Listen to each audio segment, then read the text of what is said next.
இருக்கக்கூடிய பத்திரிகையாளர்களுக்கு, வீடியோகிராஃபர்ஸுக்கு எல்லாருக்குமே எங்களுடைய வணக்கம். அதாவது தென்னிந்திய இசை கலைஞர்கள் சங்கம் அப்படிங்கிற இந்த சங்கம் இதுதான் திரைப்பட உலகத்தில் முதல் தொழிலாளர்களுக்காக ஆரம்பிக்கப்பட்ட முதலாவது சங்கம் இதுதான். ஏன்னா சி.ஆர். சுப்பராமன் அவங்களாம் இருந்த காலத்திலிருந்து அது பழைய இசையமைப்பாளர்கள் MS. Viswanathan, KV. Mahadevan, TR. பாப்பா, தட்சிணாமூர்த்தி சுவாமி இவங்கெல்லாம் இருந்து ஆரம்பிக்கப்பட்ட எம்பி சீனிவாசன் அவர்களால் ஆரம்பிக்கப்பட்ட ஒரு முதலாவது யூனியன் இதுதான். இதுக்கப்புறம் தான் மற்ற கேமராமேன் யூனியன் மற்ற யூனியன்லாம் ஆரம்பிச்சது. அப்படிப்பட்ட ஆதியாக இருக்கக்கூடிய ஒரு தெய்வ சாட்சியாக இருக்கக்கூடிய அந்த இசையமைப்பாளர்கள் நினைத்து நான் பேச தொடங்குகிறேன். ஏன்னா அவங்க ஆரம்பிக்கலன்னா இப்படி ஒரு கூட்டு கிடச்சிருக்காது, சம்பளம் கிடைக்காது. அந்த டைமில் ஒவ்வொரு மியூசிஷியன்ஸும் போய் வாட்சாங்கன்னு சொன்னால் டெய்லி சம்பளம் கிடையாது. அது டெய்லி சம்பளம் வேணும் என்பதற்காக போராடி அவர்கள் எங்களுக்கு வாங்கி கொடுத்துருக்காங்க. தென்னா ஒவ்வொரு மியூசிஷியனும் இன்றைக்கி நல்லா இருக்காங்கன்னு சொன்னால் அந்த பெரியவர்களின் கருணையால் நாங்கள்லாம் நல்லாயிருக்கோம். இதற்கெல்லாம் பெரிய பெரிய ஆட்கள் தலைவர்களாக உட்கார்ந்துருக்கார்கள். பெரிய பெரிய ஆட்கள் இவர் தலைவராக உட்கார்ந்தவர் தான். இப்போ கல்யாணம் சொல்லி பேர் நீங்கள் பல பாடல்கள் கேட்டிருப்பீங்க. இளையராஜாட்ட ஒர்க் பண்ணவர், ஏஆர் மற்ற எல்லா மியூசிக் டைரக்டரும் ஒர்க் பண்ணவர். இவர் தலைவராக இருக்கக்கூடிய சபேஷ் அவர்கள் இசையமைப்பாளர் உங்களுக்கு நல்லாவே தெரியும். இப்போ நான் வந்திருப்பது என்னென்னா, இளையராஜா உட்காந்துருக்க வேண்டிய இடம் இது. எங்கள் வீட்டில் இருந்து துக்க செய்தி உங்களுக்கு தெரியும். அதனால் அவரால் பேச முடியல. அதுக்காக நான் அவர் சார்பாக வந்திருக்கிறேன் என்று சொல்லுவதில் பெருமைப்பட்டுக் கொள்கிறேன். இந்த யூனியனை காப்பாற்ற வேண்டியது எங்கள் பொறுப்பாக இருக்கிறதுனால தான் இத்தனை பேரும் இருக்கிறோம். அத்தனை பின்னணி பாடகர்களும் இது பின்னால் இருக்கிறார்கள். அத்தனை ஏ கிரேடு இருக்கக்கூடிய கலைஞர்கள் எல்லாம் சேர்ந்து இதில் தான் இருக்கிறாங்க. இதில் மற்றபடி மற்றவர்களாம் மற்ற இடங்கள் இருந்தாலும் இதில் நடக்க வேண்டிய விஷயம் என்னென்னா, இந்த யூனியன் ரூல் படி முதலாக ஆரம்பிக்கப்பட்ட போது போட்ட ரூல் படி ஒருவருக்கு 2 வருஷம் பதவி, அதை 2 வருஷம் எக்ஸ்டெண்ட் பண்ணிக்கலாம், 4 வருஷம் அப்படிங்கிறது தான் இதனுடைய விதி. இதை தொடர்ந்து ஆண்டவர்கள் யாரும் கிடையாது.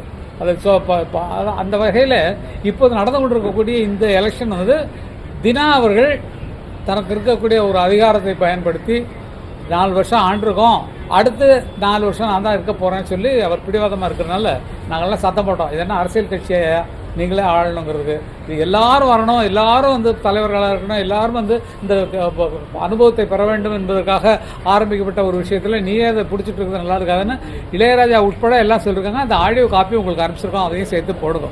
இளையராஜா பேசுவதே கேளுங்கள் அப்படின்னு சொல்லிட்டு அதை போட்டு பாருங்கள். அது மாதிரி இந்த யூனியனில் நடக்கக்கூடாத பல சம்பவங்கள் நடந்திருக்கின்றது. காரணம் என்னென்னா, கொரோனா நடந்த சமயத்தில் ஒருத்தருக்கு உதவி பண்ணுவதற்காக அவங்க பணம் வாங்கிக்கிறதுக்காக ஒரு விஷயம் நடந்திருக்கு. அதில் என் கையில் இருக்கக்கூடிய இத்தனை பேப்பர்களுமே அந்த கொரோனாவில் எனக்கு பணம் வேணும் அப்படின்னு சொல்லி கையெழுத்து போட்டதாக நினைத்து கொள்ளக்கூடாது.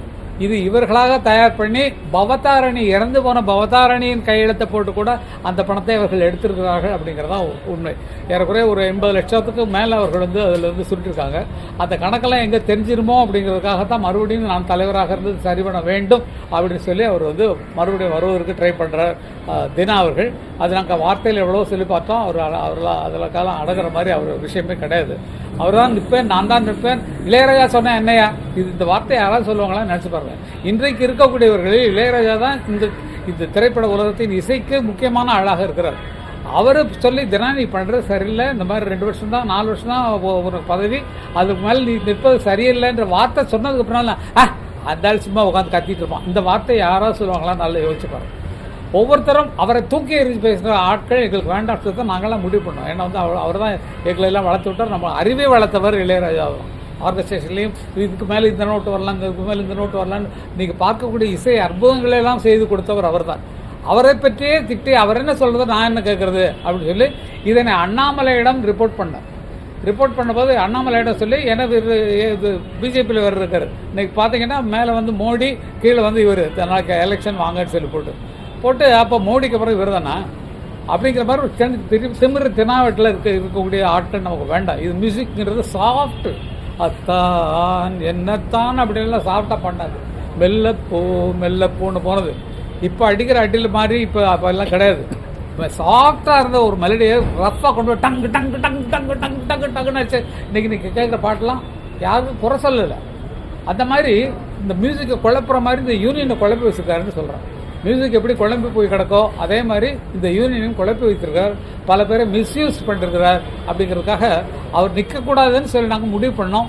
ஆனால் அதே மாரி நான் நிற்பேன், என்ன செய்றீங்க பார்க்கலாம்னு சொல்லிட்டு சரி காலம் கடந்து போகிறதுனால நாங்களும் கோர்ட்டில் ஒரு கேஸெல்லாம் போட்டோம். அது சரியாக வாபஸ் ஆகிடுச்சு. சரி விட்டுட்டு சரி சந்திப்போம் பார்க்கலாம் என்னதான் நடக்குதுங்கிறது பார்க்கலாம். நம்ம எதிர்க்கிறதுக்கு ஆள் இல்லைன்னு சும்மா தெரிஞ்சு வச்சுன்னா அவங்க அதிகாரமாக நடப்பாங்க. ஆகையால் அந்த விஷயமே வரக்கூடாது என்பதற்காக நிற்கட்டும் பார்க்கலாம் அப்படின்னு சொல்லிட்டு எங்கள் யூனியனில் இருக்கக்கூடிய எங்கள் பகுதியில் இருக்கக்கூடிய எங்கள் கட்சியில் எதிர்கட்சின்னு நாங்கள் சொல்ல மாட்டோம். இது ஆளும் கட்சி. ஆளுங்கட்சியில் இருக்கக்கூடிய நாங்கள்லாம் ஆளப்போகிற கட்சி நாங்கள் தான்.